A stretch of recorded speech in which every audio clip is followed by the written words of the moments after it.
వాస్తవం చెప్పాలంటే ఇవాళ వేణు రాసింది సూసైడ్ నోట్ కాదు. వేణు రాసింది కాంగ్రెస్ ప్రభుత్వ నిర్లక్ష్యానికి వ్యతిరేకంగా రాసిన ఒక ఛార్జ్ షీట్.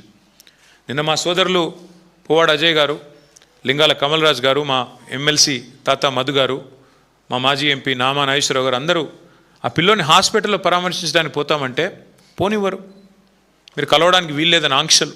అయినా మా వాళ్ళ ఆంక్షల్ని ఛేదించుకొని పోయి ఆ పిల్లోడికి ధైర్యం చెప్పి ఏమీ కాదు మేమందరం ఉన్నాం మీకని చెప్పి ధైర్యం చెప్పి వచ్చారు. ఇవాళ వాస్తవం ఏంటి అంటే అశోక్ నగర్ నడి రోడ్లో రాహుల్ గాంధీ ఇచ్చిన మాటకి దిక్కు లేదు.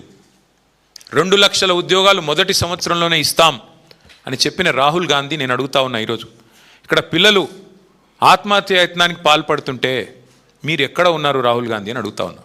ఎందుకు రారు మీరు? హైదరాబాద్కి ఎందుకు రారు?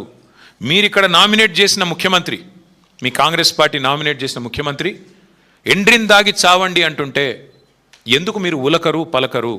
నేను నిన్న అడిగాను రాహుల్ గాంధీ గారిని, అయ్యా మీ ముఖ్యమంత్రి అడ్డగోలుగా మాట్లాడుతున్నాడు, ఎండ్రిన్ దాగి చావమంటాడు పోలీస్ అభ్యర్థుల్ని, మరి క్రిమినల్ వేస్ట్ అంటున్నాడు ఇంజనీరింగ్ విద్యార్థుల్ని, ఇది పద్ధతేనా? ఇది మీ పార్టీ విధానమా, పార్టీ వైఖరా, లేకపోతే ముఖ్యమంత్రి నోటి దూలనా?